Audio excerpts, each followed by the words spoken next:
Hello again, everybody. This is the first edition of a new series that I'm proud to present to you all. It's called Either Or, and the premise is pretty simple. You give me two things, and I tell you which of the two that I prefer. So, without further ado, let's get into the action, shall we? Mr. Waifu Taker asks, Lawrence Taylor or Ray Lewis, two of the greatest linebackers who have also done unforgivable things off the field, allegedly, yet are still revered. Also, I love your videos. I'm assuming that you're asking me which of the two I think is a better football player. Then I would give the nod to Lawrence Taylor just because he was a little bit more dominant. Although, to be fair, he did play in there where he was basically creating a new position and teams still hadn't adjusted. Both guys are just absolute class acts, though. Stress to impress. The Bills' 90 Super Bowl losses or 28-3. If you're saying which of the two is more devastating emotionally, I don't think anything tops 28-3. Just because so many things in such a small amount of time had to go against the Falcons in order to blow that game, and they did it. Whereas with the Bills, the first loss to the Giants was really the only close Super Bowl loss they had. So while obviously it sucks to get all the way back there every year and lose 4 years in a row, I still think none of the Bills' losses, even the wide right loss, come close to being as devastating emotionally. Again, the Falcons literally blew a 25-point lead in the last 17 minutes of the season. Otherwise, they would have been Super Bowl champions. Nothing tops that. No offense to Nancy Reagan. Dunder Mifflin Regional Manager, Aaron Rodgers or Brett Favre. Two great quarterbacks who are both criticized for their lack of rings and some other things I can think of in Favre's case, but are also recognized as top 10 quarterbacks ever. I think Rodgers is easily a better quarterback than Favre was, even though my opinion of Rodgers has kind of soured a little bit in recent years as he's had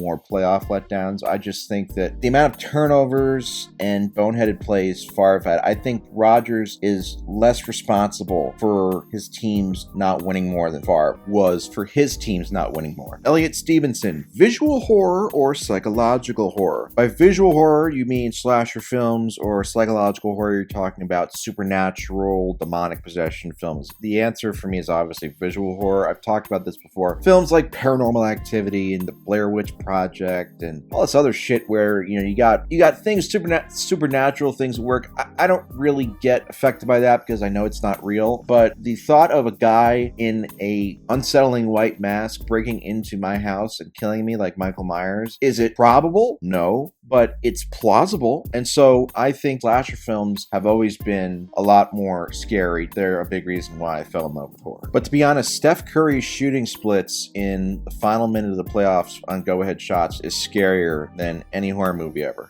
Uncle Phil, Larry Bird or Kevin Durant? This is ridiculously tough. I still really don't know how to square Kevin Durant's legacy because of all the Golden State shit. At the same time, I can't ignore that Kevin Durant is such a more complete scorer than Larry Bird and a better scorer than Larry Bird, especially in the postseason. I've said this before in other videos. Larry Bird's playoff career, really outside of 1984 and 1986 and possibly 1987, really is not nearly as good as a lot of people think. And so because of that, I'm going to give Kevin Durant the edge over Bird. Andrew Grant, hello Barry. Would you rather watch an all-time great offense like the 99 Rams or an all-time great defense like the 85 Bears? Not necessarily who would win, just who you would prefer. I would much rather watch great offense than great defense, because great defense by literal definition is you're stopping somebody from scoring. So unless basically every play is just a slobber knocking hit, then it's most likely going to be pretty boring. Whereas when you watch a great offense, there's a lot of potential in every single play for it to be exciting and entertaining. So give me an all-time great offense to watch over an all-time great defense any day of the week. Jed's that guy. Pizza or burgers? Well, I love a good burger, but honestly, pizza is the answer here. It's virtually impossible to make bad pizza. It's similar to how even if you're a shitty bartender, you're still going to sell a lot of drinks at spring break, okay? Same way with pizza. Even if you don't really know how to cook, you can still make a respectable pizza, most likely, unless you're unfathomably dumb.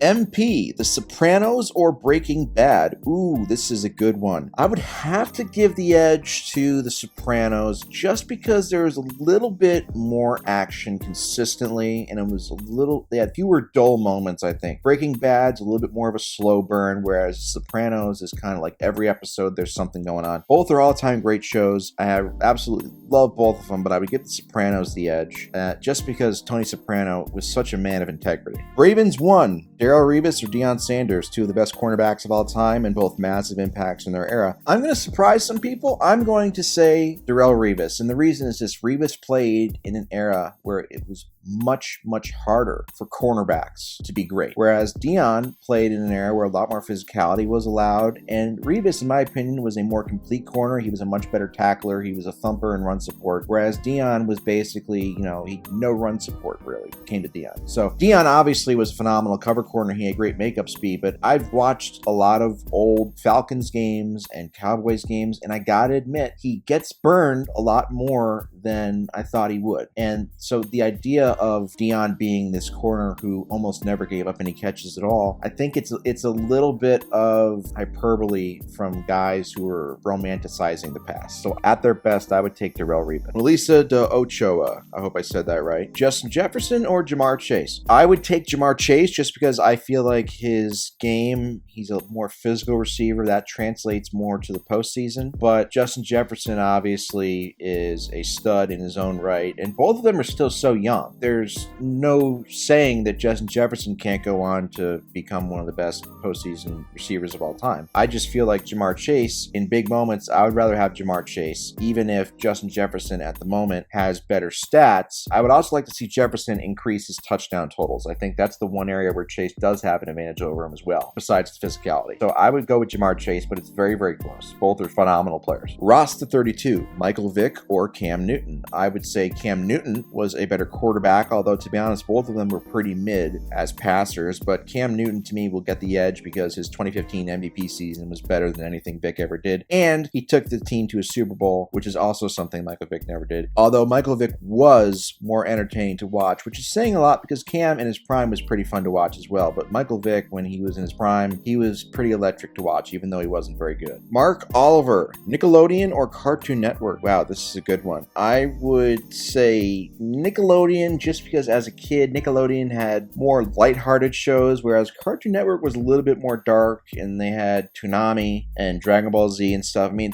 both of them were basically, I spent basically all my time as a kid watching TV. It was either on one of those two channels, so it's like flipping a coin. But I would just go Nickelodeon. I think I would give Nickelodeon the edge with SpongeBob SquarePants being tiebreaker, just because to me that's like the greatest kids show of all time. But Cartoon Network, yeah, definitely also had a lot of bangers. Certainly better than the shit that they're showing nowadays. Dakota Moore, Dan Marino, or Brett Favre? I think it's close. I would say that Marino was slightly better, even though he never won a ring, and Favre did. I thought Marino was just so badass, and aesthetically, he just was so cool to watch, and Favre was also fun to watch, but Marino was he made so many insane throws. He wasn't blessed with a lot of support during his prime, so I think I would give Marino the edge over Favre, both when it comes to playing quarterback and not defrauding poor people out of their money in Mississippi. Allegedly, Froggy that guy, Tim Duncan or Kobe Bryant? I know this probably sounds weird coming from me, considering I think Kobe is probably the most overrated player in NBA history, but I think Kobe Bryant was better than Tim Duncan. I think the gap between the two offensively was larger than the gap between the two defensively. I feel like Tim Duncan was obviously an all-time defender, and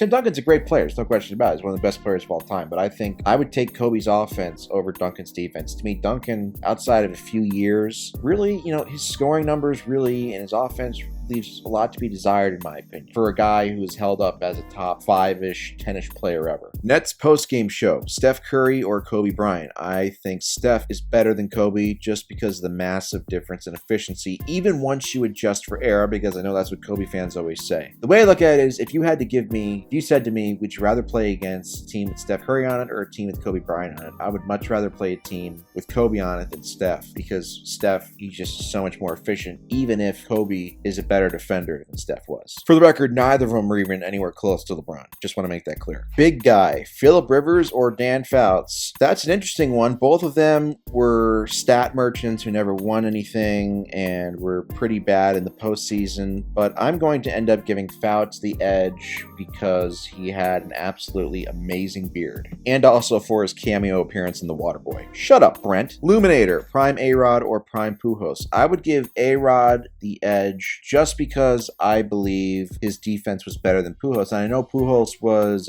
a Gold Glove first baseman. But first base defense isn't the same thing as shortstop defense and third base defense. The hot corner. And A-Rod was always one of the better fielders at his position during his prime, no matter what position he played. And he should have been, and as a Yankees fan, I'm still pissed. He should have been the shortstop, but Derek Jeter's ego got in the way, and he said, "No, you're going to go play third base." I think A-Rod was a more complete player, even if Pujols might have had slightly more consistent numbers offensively. Also, A-Rod's prime lasted longer. Pujols really had, 9 years. That was it. A-Rod was a stud for close to 14, 15 years. Nelson Estrada, what's the better 3-day weekend? Friday off or Monday off? I would say having Monday off is better, because once you get off of school or work on Friday, you get that night off, and then you essentially have 2 Saturdays now as opposed to 1, because you have the actual Saturday, but then Sunday is also like Saturday because you got Monday off. And in the meantime, as a cherry on top, you also don't have to go into work or school on Monday, which is the worst day of the week. So you erase the worst day of the week and you get an extra day off. Monday off is the answer. Austin Wilson, Korn or Limp Bizkit, both considered the pioneers of nu metal. I would say Korn, just because I like their discography more. I think they have more good songs. Although Limp Bizkit, for all the hate they get, does have good songs too. But I think Korn just have more in the chamber. They have a lot more good songs, and they're still putting out good music still today. It's also a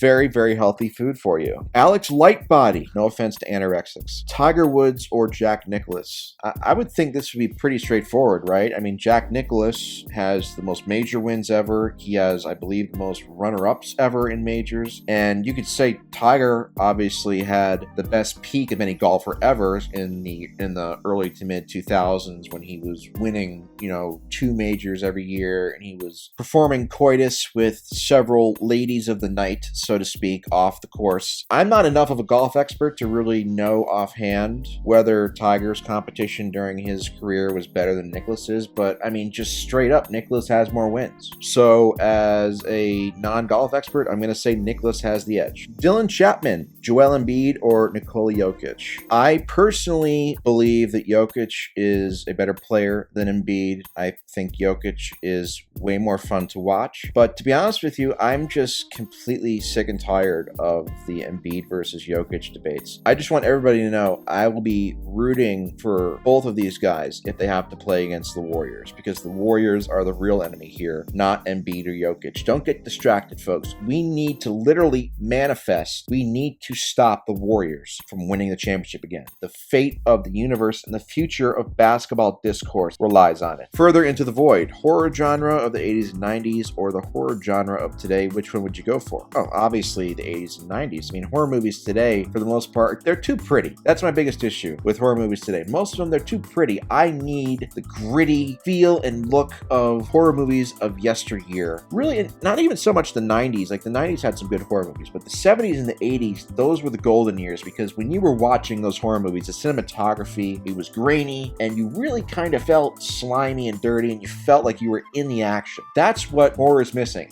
I hate it when a horror movie looks too pretty and it's in HD and all this shit. No, I want my horror movies to look dirty and grimy, because a horror movie's not supposed to be pretty, it's supposed to be scary, right? So the answer to question, 80s and 90s clear pretty easily. Andrew R., South Park or Family Guy? I would say South Park is the better show overall and has way more longevity and has more memorable moments, but I will say that the first couple of seasons of Family Guy are right up there with anything South Park's ever done. But then it started to fall off and it got canceled, and they lost their touch after a bit. But the early first couple seasons of Family Guy were amazing. So I was a Family Guy fan growing up, but South Park is the answer here. Ricky Iman, Trevor Lawrence or Justin Fields? I think the answer is obviously, after what we've seen this past season, the answer is Trevor Lawrence. I don't think Justin Fields is very good. Justin Fields is a guy who he has 1 or 2 great highlight plays every game, and then you look at the final score and he has like 130 yards passing and his team loses by 20 points. And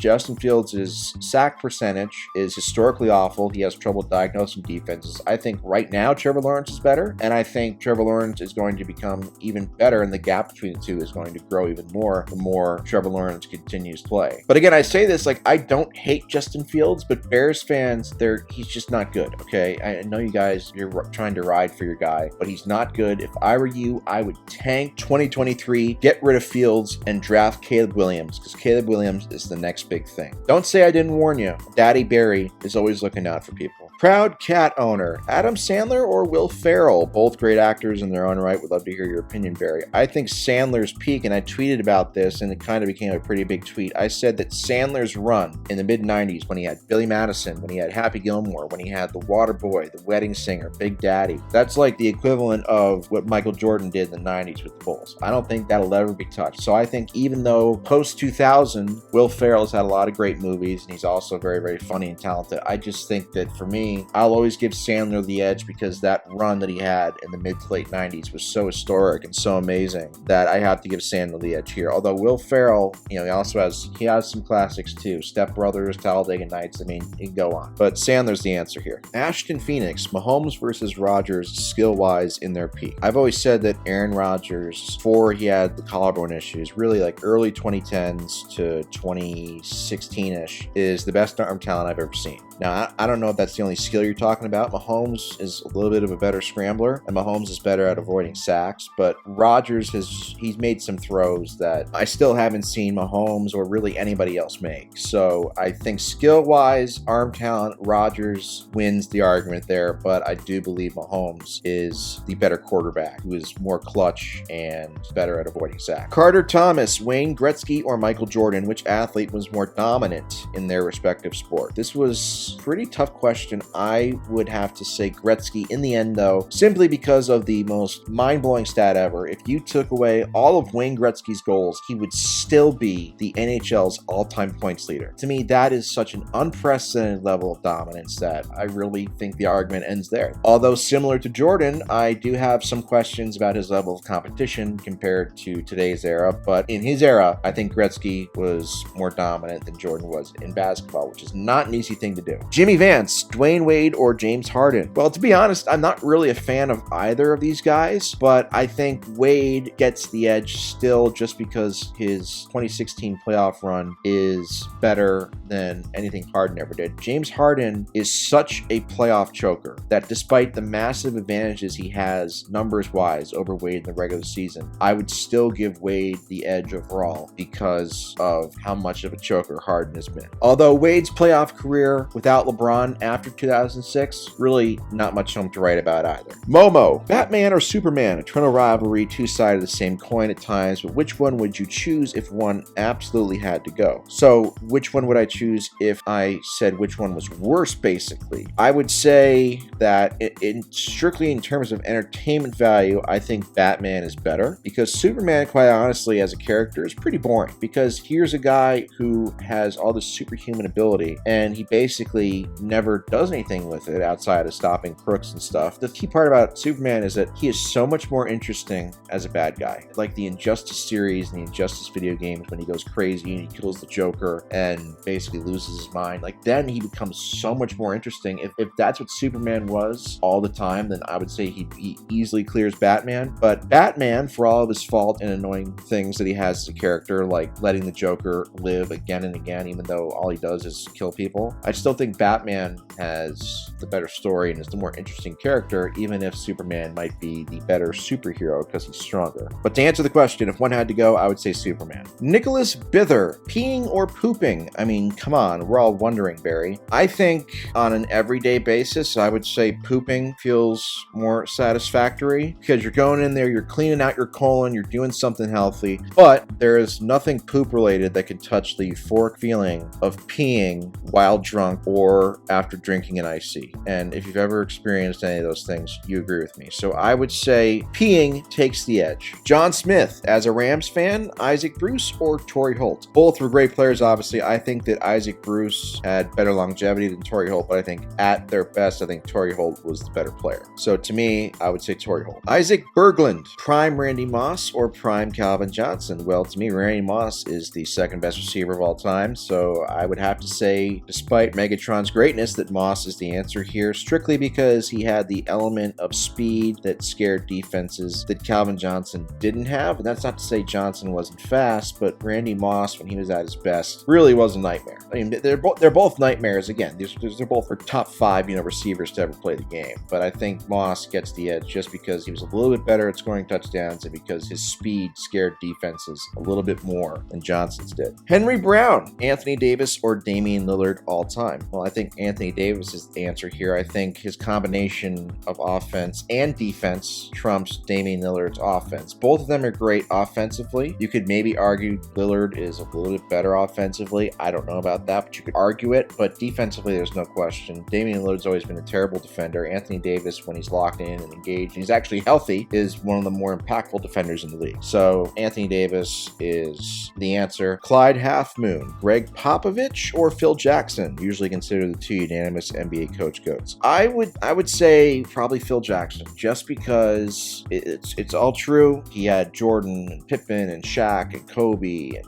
he had all these great players. There's no doubt about it. I just think the guy literally won all the time. And the only one of his star players that ever won anything without him was Shaq with the Heat in 2006. And by that time, Shaq wasn't really Shaq anymore. He was starting to be past his prime. So I think it's telling that all the great players Jackson played with never won without him, besides 1 year with Shaq. The other thing is Popovich, to me, it hurts his legacy that the Spurs never repeated, or honestly ever really came close to repeating as champions. They were always consistently excellent, but they were very rarely dominant. I just feel like that matters when you're splitting hairs, and obviously winning 5 championships is nothing to sneeze at, but it's peanuts compared to 11 championships. So I think Jackson is the better coach and better at managing egos, which is a very underrated trait when coaching superstars. Rafid Amar, peak-wise, who's the better player, KD or Steph? I don't know. Fuck them both. Connor Pantano, 1970s Steelers or 1980s 49ers? This is a good question. Both of them won 4 championships. The Steelers made one more conference championship in the decade in the 70s than the 49ers did in the 80s, but I think that the 49ers teams were better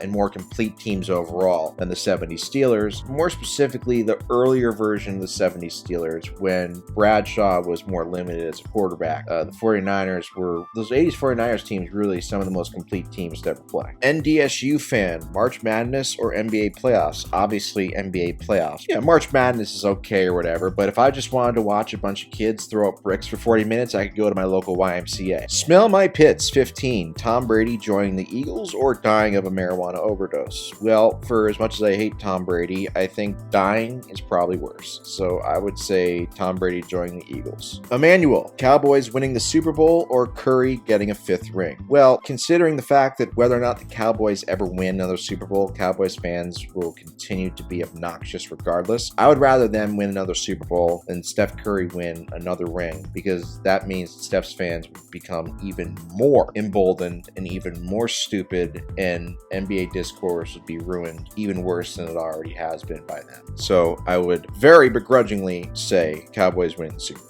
Gridiron God, Terminator 1 or Terminator 2? Good question, since both are 2 of my favorite movies ever. I loved the grittiness and realness of Terminator 1, but I think Terminator 2 gets the edge because the villain, T-1000, the liquid guy, was just so fucking awesome. And they made Arnold the good guy this time instead of the bad guy, which was a risk, but it worked out well. And let's also not overlook the comedic aspect of Terminator 2. As you see in the picture I have here, this is an obvious stunt double for both Schwarzenegger and John Connor. Now, John Connor is supposed to be a 13-year-old boy, but this is obviously some 30-year-old guy, and the guy who's supposed to be Schwarzenegger looks nothing like him at all, so that's also hilarious. It really gives you everything. It's a perfect movie. Elite Spark 6947, Peyton Manning or Joe Montana? This is an interesting one. To me, it comes down to what quarterback would I trust most with the game on the line? The answer is Joe Montana. And for all of Peyton's greatness, we all know that he just did not show up in the playoffs enough in big moments. David Gonzalez, who was more important to the Warriors dynasty, Clay or Draymond? I would say Draymond, because he's the best defender of his generation, and he allows them to play small because of his ultra rare defensive versatility to defend both the perimeter and the rim. But again, Clay is also the 2nd best shooter of all time, which gets taken for granted by so many Steph fans. It's just annoying that they're all on the same team. Can somebody break them up already? Can somebody fucking beat this team, please? And finally, Sam Concepciol, boobs or butt? Question of our time. You know what I'd rather have in a girl besides big boobs and a big butt?